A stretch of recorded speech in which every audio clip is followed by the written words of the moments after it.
नमस्कार दोस्तों, स्वागत है आप सभी का अपने अपने YouTube channel mission NCERT for RPSC पर। हमारी चल रही थी एजुकेशनल साइकोलॉजी की सीरीज़, जो हमने 2 वीडियोस में कंप्लीट कर लिए हैं। हम इसमें आपको टोटल कराएंगे 500 क्वेश्चन। ये आपके जो भी रीट के एग्ज़ाम आ रहा है, रीट के एग्ज़ाम के लिए, second grade, first grade, third grade, तीनों एग्ज़ामों के लिए और रीट के चारों एग्ज़ामों के लिए बहुत इंपॉर्टेंट सीरीज़ है। रीट के एग्जाम से संबंधित हमने सभी प्रश्न इसमें शामिल किए हैं। 500 प्रश्न, मतलब सभी टॉपिकों में पूरी 5 यूनिटों में से मिलाकर हमने ये प्रश्न बनाए हैं। चलिएगा, हम शुरू करते हैं आज का हमारा सेशन नंबर 3। देखिएगा, 101 नंबर क्वेश्चन से आज की वीडियो में हमारे क्वेश्चन शामिल हैं। चलिएगा, हम शुरू करते हैं आज का क्वेश्चन नंबर 1, मतलब कि 101 नंबर का क्वेश्चन। देखिएगा, रोशा इंक ब्लॉट परीक्षण में शामिल है। ये बहुत बार पूछा गया ये क्वेश्चन। देखिएगा, 5 काले तथा 5 रंगीन कार्ड, 10 काले तथा 10 सफेद कार्ड, 5 काले व सफेद तथा 5 बहुरंगी कार्ड, या फिर 10 बहुरंगी कार्ड। तो रोशा इंक ब्लॉट परीक्षण हम सभी जानते हैं, उसके अंदर 5 काले व सफेद तथा 5 बहुरंगी कार्ड होते हैं। इसका मतलब ऑप्शन नंबर से इसका एकदम सही जवाब हो जाता है। चलेगा, अगले प्रश्न की ओर हम बढ़ते हैं। अगला प्रश्न देखिएगा, नेक्स्ट क्वेश्चन है हमारा, निम्न में से गलत युग्म कौन सा है। आप गलत की तरफ ध्यान दीजिएगा। क्या पूछा गया है हमसे, गलत युग्म हमको छांटना है। तो ऑप्शन नंबर ए क्या है, अधिगम का साइंस सिद्धांत टॉलमैन ने दिया था क्या, अधिगम का क्षेत्रीय सिद्धांत कुर्तलेविन ने दिया था, सामाजिक अधिगम सिद्धांत ब्रूनर ने दिया था, या फिर प्रयत्न त्रुटि अधिगम सिद्धांत थॉर्नडाइक ने दिया था। तो इसका सही जवाब क्या हो जाता है, इसका सही जवाब हो जाएगा ऑप्शन नंबर 6, सामाजिक अधिगम सिद्धांत ब्रूनर ने नहीं दिया था, अल्बर्ट बाउंडुरा ने दिया था। इसका मतलब जो इसका सही जवाब हो जाएगा ऑप्शन नंबर 6 हो जाएगा, क्योंकि ये गलत है। बाकी के तीनों ऑप्शन एकदम सही हैं। अधिगम का साइंस सिद्धांत, इसमें हम नाम लेते हैं किसका, कुर्तलेविन का, तो ये सही हो जाएगा। अधिगम का क्षेत्रीय सिद्धांत लेविन हो जाएगा, साइंस सिद्धांत टॉलमैन हो जाएगा, और प्रयत्न त्रुटि सिद्धांत थॉर्नडाइक हो जाएगा। चलेगा, अगले प्रश्न की ओर हम बढ़ते हैं। अगला प्रश्न है, बालक की शारीरिक वृद्धि एवं विकास को प्रभावित करते हैं वंशानुक्रम, वातावरण, केवल वंशानुक्रम, वंशानुक्रम एवं वातावरण दोनों। तो हम सभी जानते हैं शारीरिक वृद्धि एवं विकास को प्रभावित करने वाले वंशानुक्रम और वातावरण दोनों फैक्टर हैं। अगला प्रश्न है, देखिएगा, निम्नांकित में से थॉर्नडाइक के अनुसार अधिगम का प्राथमिक नियम कौन सा है, सादृश्य का नियम, अभ्यास का नियम, आत्मीकरण का नियम, या फिर मनोवृत्ति का नियम। हम सभी जानते हैं नाम आता है थॉर्नडाइक का, तो इसके जो प्रथम नियम का नाम आता है वो आता है अभ्यास का नियम। अगला प्रश्न देखिएगा, निम्नलिखित में से कौन सा घटक गिलफोर्ड द्वारा प्रदत्त बुद्धि की संरचना मॉडल के विषय वस्तु विमा का नहीं है, आकृतिक, संज्ञान, सांकेतिक, या फिर शाब्दिक। तो इसका सही जवाब क्या हो जाता है, ऑप्शन नंबर बे, संज्ञान नहीं है। बाकी कौन कौन सा है, आकृतिक भी है, सांकेतिक भी है और शाब्दिक भी है, लेकिन संज्ञान इसके जो गिलफोर्ड ने दिया था बुद्धि का संरचना मॉडल, उसमें ये शामिल नहीं है। अगला प्रश्न देखिएगा, मनोविज्ञान व्यवहार का विज्ञान है और इसका घनिष्ठ संबंध शिक्षा से इसलिए है क्योंकि शिक्षा बालक के खालिस्तान में परिवर्तन लाना चाहती है, चेतना में, आत्मा में, मस्तिष्क में, या फिर व्यवहार में। तो इसका सही जवाब क्या हो जाता है, इसका सही जवाब हो जाएगा व्यवहार में। हम सभी जानते हैं मनोविज्ञान व्यवहार में परिवर्तन लाती है। नेक्स्ट प्रश्न देखिएगा, समायोजन के संदर्भ में निम्न में से कौन सा गलत है, यह संतुलन प्रदान करता है, यह समस्या का समाधान करता है, यह निरंतर चलने वाली प्रक्रिया नहीं है, समायोजन की अनुपस्थिति में व्यक्ति तनाव, संघर्ष तथा चिंताओं से घिरा रहता है। तो हमसे पूछा गया है गलत, तो कौन सा हो जाएगा कि यह निरंतर चलने वाली प्रक्रिया नहीं है। हमारी नहीं के ऊपर ध्यान नहीं जाता है और हम इसको सही करके आ जाते हैं, लेकिन ये ही इसमें गलत कथन है। मतलब बाकी के तीनों इसकी जो विशेषताएं हैं समायोजन के संदर्भ में जो फैक्ट हैं वो सही है, लेकिन ये वाला फैक्ट हमारा सही नहीं है, क्योंकि यह तो निरंतर चलने वाली प्रक्रिया है, लेकिन ऑप्शन में दिया है नहीं है, जो कि हमारा गलत हो जाएगा। अगला प्रश्न देखिएगा, सृजनात्मकता की विशेषता होती है मौलिकता, प्रवाहशीलता, लचीलापन, दिए गए सभी विकल्प। देखिएगा फ्रेंड्स, सृजनात्मकता हम जानते हैं, सृजनात्मकता अपने आप ही बच्चा इसमें सीखता है, सृजन करता है नई नई चीज़ों का, तो उसमें मौलिकता भी जरूरी है, प्रवाहशीलता भी होती है, लचीलापन भी बच्चे के अंदर होता है, और दिए गए सभी विकल्प इसमें सही हो जाएंगे क्योंकि तीनों शामिल हैं, अर्थात ऑप्शन नंबर 10 इसका सही जवाब हो जाता है। नेक्स्ट प्रश्न है, एक शिक्षक के लिए शिक्षा मनोविज्ञान की उपादेयता है। पहला ऑप्शन है स्वयं के ज्ञान एवं तैयारी के बारे में जानकारी के लिए, दूसरा है बालकों की आवश्यकता की जानकारी के लिए, तीसरा है ए व दोनों सही है, चौथा है ए व दोनों गलत हैं। तो इसका सही जवाब क्या हो जाएगा, दोनों ही सही हैं। शिक्षा मनोविज्ञान के उपादेयता स्वयं के ज्ञान व तैयारी के बारे में भी हमें जानकारी मिलती है और बालक की आवश्यकताओं की से जानकारी भी मिलती है। चलेगा, अगला प्रश्न है, निम्नलिखित में से कौन सा उच्च बुद्धि का संकेत है? एक बुद्धि लब्धि परीक्षण में 105 अंक प्राप्त करना, याद करके पता बताना, समान गलतियों को किसी कार्य के पश्चात पृष्ठ पोषण का अवसर मिलने पर दोबारा नहीं करना, उच्च श्रेणी अंक प्राप्त करना। तो इसका सही जवाब क्या हो जाता है, समान गलतियों को किसी कार्य के पश्चात यदि हमें पृष्ठ पोषण का अवसर मिलता है तो हम उस गलती को दोबारा ना दोहराएं। अगला प्रश्न है, अगला प्रश्न देखिएगा, निम्नलिखित में से कौन सी अवस्था में शारीरिक विकास की दर सबसे धीमी गति से होती है? किशोरावस्था में, बाल्यावस्था में, शैशवावस्था में या फिर भ्रूणावस्था में? तो शारीरिक विकास की दर सबसे कम होती है, वो होती है बाल्यावस्था में। नेक्स्ट प्रश्न देखिएगा, एक कक्षा में विद्यार्थी समूहों में एक प्रायोजना पर मिलकर कार्य करते हैं, यह एक उदाहरण है अनुदेशनात्मक उपागम का, व्यवहार परक उपागम का, सामाजिक निर्मितवादी उपागम का या फिर सूचना प्रसाधन उपागम का? इसका सही जवाब क्या हो जाता है, एक कक्षा में विद्यार्थी समूहों में एक प्रायोजना पर मिलकर कार्य करते हैं, तो एक इसका उदाहरण हो जाएगा सामाजिक निर्मितवादी उपागम का। आगे हम देखते हैं अगला प्रश्न, देखिएगा, निम्नलिखित में से कौन सा कथन शिक्षा मनोविज्ञान की प्रकृति से संबंधित नहीं है? यह एक व्यवहार परक विज्ञान है, बिल्कुल यह एक व्यवहार परक विज्ञान होता है। यह एक सामाजिक विज्ञान है, बिल्कुल होता है। यह एक धनात्मक विज्ञान है, धनात्मक भी होता है। यह एक मानकीय विज्ञान है, तो ये मानकीय विज्ञान नहीं होता है, अर्थात ऑप्शन नंबर द सही जवाब हो जाता है। अगला प्रश्न देखिएगा, अधिगम निर्योग्यता शब्द का सर्वप्रथम प्रयोग किसने किया? सेकंड ग्रेड एग्जाम में पूछा गया था। ब्रूनर ने, केरन हार्नी ने, सैमुएल किर्क ने या फिर कार्ल रॉजर्स ने? इसका सही जवाब क्या हो जाता है, अधिगम निर्योग्यता की मैं बात करूं तो इस शब्द का सर्वप्रथम प्रयोग किया था सैमुएल किर्क ने। याद रखिएगा फ्रेंड्स, बार बार पूछा जा सकता है, सैमुएल किर्क ने आपके आगे आने वाले एग्जाम में भी पूछने की संभावना है। अधिगम निर्योग्यता का सर्वप्रथम जो यूज किया था शब्द का, वो किया था सैमुएल किर्क ने।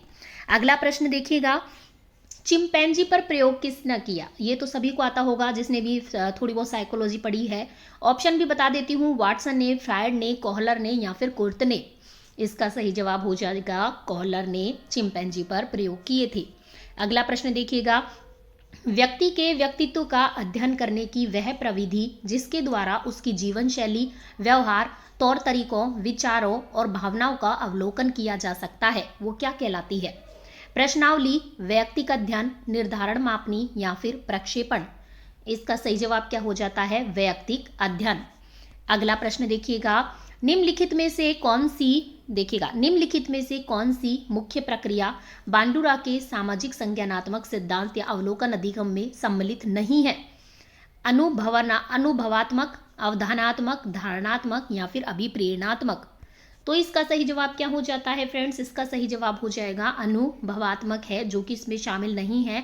बाकी अवधानात्मक भी है, धारणात्मक भी है और अभिप्रेरणात्मक भी है। अगला प्रश्न है, बालक जो अपने विद्यालय में अच्छा कार्य नहीं करते हैं प्राय अपने अध्यापकों की आलोचना करते हैं। समायोजन की यह यांत्रिकी कहलाती है। क्षतिपूर्ति, शोधन, औचित्य स्थापन या फिर प्रक्षेपण? तो इसका सही जवाब क्या हो जाएगा, इसका सही जवाब हो जाता है प्रक्षेपण। अगला प्रश्न है, हम ज़्यादा डिटेल नहीं बता पाएंगे क्योंकि वीडियो बहुत ज़्यादा लॉन्ग हो जाएगा, तो आप स्वयं पहले इसको टॉपिक को पढ़े, अच्छे से साइकोलॉजी को पढ़े, फिर इन प्रश्नों से अपना स्व अध्ययन अर्थात अपना एग्जाम खुद ले, अपना टेस्ट स्वयं करें कि आपको कितने क्वेश्चन आते हैं, कितने नहीं आते हैं। जिस टॉपिक से क्वेश्चन गलत होते हैं वो टॉपिक आप फिर से पढ़ें, ठीक है। चलेगा, अगला प्रश्न है, एच शेल्डन ने सभी मनुष्यों के शारीरिक आयामों को गोलकाय, मध्यकाय और लंबकाय श्रेणियों में विभक्त किया है। व्यक्तित्व का यह सिद्धांत कहलाता है प्रारूप सिद्धांत या प्रकार सिद्धांत, शीलगुण सिद्धांत, मनोविश्लेषण सिद्धांत, घटना क्रिया विज्ञान सिद्धांत? तो इसका सही जवाब क्या हो जाएगा, इसका सही जवाब हो जाता है प्रारूप सिद्धांत या फिर प्रकार सिद्धांत शेल्डन ने दिया था। अगला प्रश्न है हमारा, निम्नलिखित में से कौन सा कथन बालक और प्रौढ़ के संवेगों के बारे में सही नहीं है? बालक प्रौढ़ से अधिक स्वैच्छिक रूप से संवेगों को प्रदर्शित करता है। बालक के संवेग प्रौढ़ों की तुलना में कम होते हैं। बालक प्रौढ़ की तुलना में क्षीण उद्दीपन के प्रति भी संवेगात्मक व्यवहार करता है। प्रौढ़ के संवेग बालक की तुलना में तुरंत या जल्दी परिवर्तित होते हैं। तो इसका सही जवाब क्या हो जाएगा? प्रौढ़ के संवेग बालक की तुलना में तुरंत या जल्दी परिवर्तित होते हैं।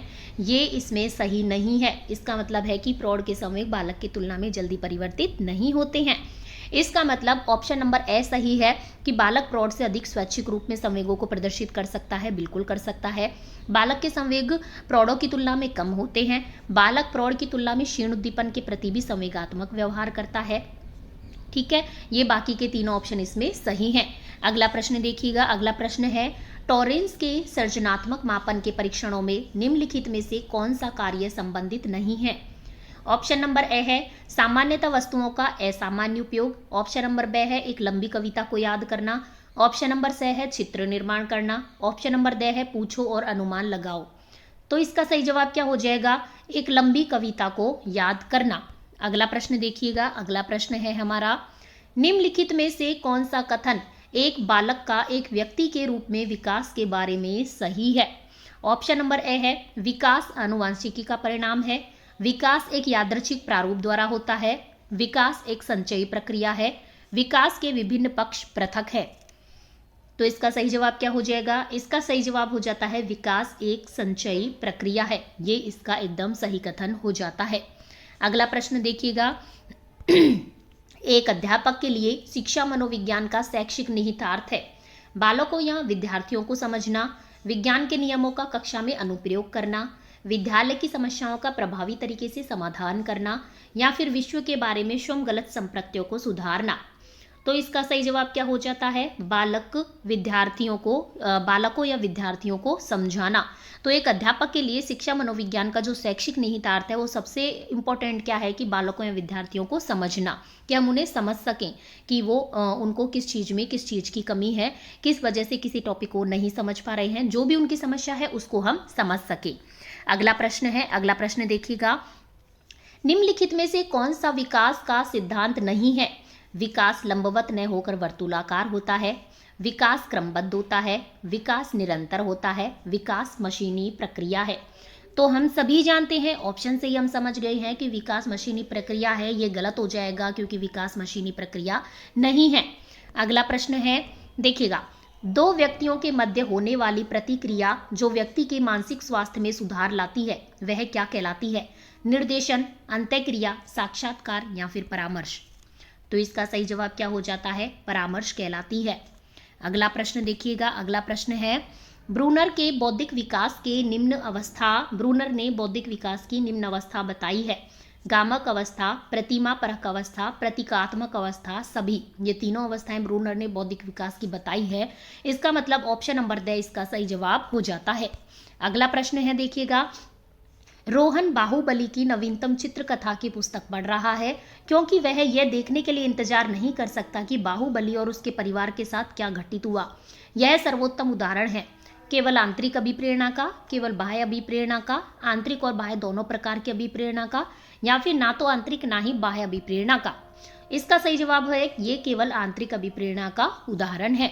अगला प्रश्न है हमारा, विगत अधिगम द्वारा वर्तमान अधिगम का धनात्मक सरलीकरण, उदाहरण के तौर पर योग द्वारा गुणा में सहायता करना, इस प्रकार का अधिगम स्थानांतरण कहलाता है। अनुबंधात्मक स्थानांतरण, अनुक्रामिक स्थानांतरण, द्विपार्श्विक स्थानांतरण या फिर ऊर्ध्वाधर स्थानांतरण। तो इसका सही जवाब क्या हो जाएगा? ये कहलाता है हमारा अनुक्रामिक स्थानांतरण। अगला प्रश्न देखिएगा। अगला प्रश्न है, एक बार यह सुनिश्चित होने के बाद कि बालक में दृष्टिबाधिता है उसका आगे का आकलन होना चाहिए। बुद्धि परीक्षण, प्रकार्यात्मक दृष्टि का परीक्षण, शैक्षिक आकलन या फिर सामाजिक आकलन। इसका सही जवाब हो जाता है प्रकार्यात्मक दृष्टि का परीक्षण। अगला प्रश्न देखिएगा। निःशक्तजन अधिकार कानून 2016 के अनुसार बाधिरता में श्रवण क्षति की जो सीमा है वो क्या है? दोनों कानों में 70 डेसिबल श्रवण क्षति, या फिर दोनों कानों में 80 डेसिबल श्रवण क्षति, या फिर 90 डेसिबल श्रवण क्षति, या फिर 60 डेसिबल की श्रवण क्षति। तो इसका सही जवाब क्या हो जाता है? दोनों कानों में 70 डेसिबल की श्रवण क्षति। अगला प्रश्न देखिएगा। शैशवावस्था की विशेषता नहीं है, नहीं पर ध्यान दीजिएगा, नहीं पूछ रहा है। शारीरिक विकास की तीव्रता, दूसरों पर निर्भरता, नैतिकता का होना, मानसिक विकास में तीव्रता। तो देखिएगा, मैं बात करूं किसकी, शैशवावस्था की, तो शारीरिक विकास की भी इनमें तीव्रता होती है, दूसरों पर निर्भरता भी होती है छोटे बच्चों में, मानसिक विकास भी इनका तीव्र गति से होता है, लेकिन इतने से बच्चों में नैतिकता की उम्मीद करना ये बेकार बात है। तो इसका ऑप्शन नंबर से सही जवाब हो जाता है। अगला प्रश्न देखिएगा, बालकों में आत्म प्रत्य विकास के लिए निम्नलिखित में से कौन सा तरीका उपयुक्त नहीं है? समस्याओं से बचने के लिए सलाह देना, बालकों को निर्णय लेने की स्वतंत्रता देना, व्यवहार के लिए स्पष्ट संदर्शित पथ स्थापित करना, बिना शर्त के स्वीकार्यता और प्रेम को संप्रेषित करना।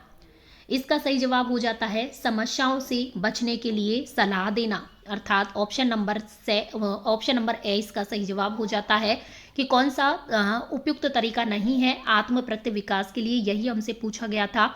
तो निर्णय लेने की स्वतंत्रता देना ये तो बिल्कुल हो जाएगा, व्यवहार के लिए स्पष्ट संदर्शित पथ स्थापित करना ये भी हो जाता है, और बिना शर्त के स्वीकार्यता और प्रेम को संप्रेषित करना भी इसका सही उपयुक्त तरीका है। लेकिन ऑप्शन नंबर ए गलत है कि समस्याओं से बचने के लिए सलाह देना, अगला प्रश्न देखिएगा, हमें कॉलम 1 में क्या दिया है, मनोविज्ञान के स्कूल, और कॉलम 2 में दिया है मनोवैज्ञानिकों के नाम, इनको हमें सुमेलित करना है। तो देखिएगा, मनोविश्लेषण का जो सिद्धांत है, मनोविश्लेषण की मैं बात करूं, इसमें कौन सा आ जाएगा, मनोविश्लेषण से संबंधित हमारा नाम आता है सिगमंड फ्रायड का। व्यवहारवाद की मैं बात करूं तो इनमें व्यवहारवादी कौन सा हो जाएगा, C.S. हल। और मैं गेस्टाल्टवाद की बात करूं या समग्रता की बात करूं तो ये किसने दिया था, ये आ जाता है मैक्स वर्दीमर। और मैं बात करूं निर्मितवादी की, तो निर्मितवादी किससे संबंधित हो जाएगा, निर्मितवादी आ जाएगा हमारे लेव वाइगोत्स्की। अर्थात इसका जो ऑप्शन है 3142 सही जवाब हो जाएगा, 3142 हमारे ऑप्शन नंबर C में दिया गया है। अगला प्रश्न देखिएगा, सेकंड ग्रेड में पूछा गया था, रूबेला अल्कोहल अत्यधिक दवाओं के सेवन, पीलिया का होना, समय से पहले बच्चों का जन्म लेना, जन्म के समय बच्चों के सिर पर चोट लगना, ऑक्सीजन की कमी आदि किस दोष के कारण हो सकते हैं? चलित श्रवण दोष, संवेदीय श्रवण दोष, मिश्रित श्रवण दोष या फिर व्यक्तिगत श्रवण दोष। इसका सही जवाब हो जाता है संवेदीय श्रवण दोष, अर्थात ऑप्शन नंबर बी इसका सही जवाब हो जाता है। अगला प्रश्न देखिएगा, निम्न में से कौन सा एक विशिष्ट अधिगम अक्षमता का उदाहरण है? ये भी सेकंड ग्रेड में पूछा गया था। मानसिक मंदता, डिसलेक्सिया, स्वलीनता, ADHD। तो इसका सही जवाब क्या हो जाता है, डिसलेक्सिया एक विशिष्ट अधिगम अक्षमता का उदाहरण है। अगला प्रश्न है हमारा, देखिएगा, श्रवण बाधित बालकों की पहचान निम्न में से कौन सी तकनीक से होती है? स्नायु मनोवैज्ञानिक परीक्षण, विकास मापनी, बालक की केस स्टडी या फिर इलेक्ट्रोएन्सीफेलोग्राम। इसका सही जवाब क्या हो जाता है, इसका सही जवाब क्या हो जाएगा, देखिएगा, श्रवण बाधित बालकों की पहचान कौन कौन सी तकनीकों से हो सकती है? तो इसमें स्नायु मनोवैज्ञानिक परीक्षण भी आता है, इसमें विकास मापनी का नाम भी आता है, बालक की केस स्टडी का भी आता है, केवल ये नहीं आता है इलेक्ट्रोएन्सीफेलोग्राम, अर्थात ए वैसे सही हो जाएगा जो कि हमारे ऑप्शन नंबर ए में दिया गया है। अगला प्रश्न है, 20वीं शताब्दी को बालक की शताब्दी कहा जाता है, यह परिभाषा किसने दी थी? मुर्रे ने, एडलर ने, क्रो एंड क्रो ने या फिर JB वाटसन ने? इसका सही जवाब हो जाता है क्रो एंड क्रो ने यह परिभाषा दी थी, जो कि बहुत ही इंपॉर्टेंट है कि 20वीं शताब्दी को बालक की शताब्दी कहा जाता है। अगला प्रश्न देखिएगा, हमारा अगला प्रश्न है, देखिएगा, डिस्थीमिया क्या है? गंभीर तनाव की स्थिति है या फिर पठन विकार है या फिर शब्द जबलिंग विकार है या फिर लेखन विकार है? तो इसका सही जवाब क्या हो जाएगा? डिस्थीमिया की मैं बात करूं तो एक गंभीर तनाव की एक समस्या है या फिर गंभीर तनाव की एक अवस्था है, अर्थात ऑप्शन नंबर ए सही जवाब हो जाता है। नेक्स्ट है, किसी उद्दीपन के निरंतर दिए जाने से व्यवहार में होने वाला अस्थायी परिवर्तन क्या कहलाता है? अभ्यस्तता, अधिगम, अस्थायी अधिगम या फिर अभिप्रेरणा? इसका सही जवाब क्या हो जाता है? इसका सही जवाब हो जाता है अस्थायी अधिगम, अर्थात ऑप्शन नंबर से सही जवाब हो जाता है। अगला प्रश्न देखिएगा, किताब तथा उसके लेखक का नाम सीखना एक उदाहरण है। अनुक्रमिक सीखने का, अनुबोधन तथा पूर्वाभ्यास सीखने का, युग्मित सहचर सीखने का या फिर मुक्त प्रत्याहान सीखने का? इसका सही जवाब क्या हो जाएगा? अनुक्रमिक सीखने का ये एक उदाहरण है। अगला देखिएगा 141 प्रश्न, किस अधिगम मनोवैज्ञानिक ने बाल अधिगम विकास में पुरस्कार को महत्व नहीं दिया? स्किनर ने, गुथरी ने, पावलोव ने या फिर थॉर्नडाइक ने? तो किसने पुरस्कार को महत्व नहीं दिया था फ्रेंड्स? गुथरी ने नहीं दिया था। स्किनर ने भी दिया, पावलोव ने दिया, थॉर्नडाइक ने दिया, लेकिन गुथरी ने नहीं दिया, अर्थात ऑप्शन नंबर बी सही जवाब हो जाता है।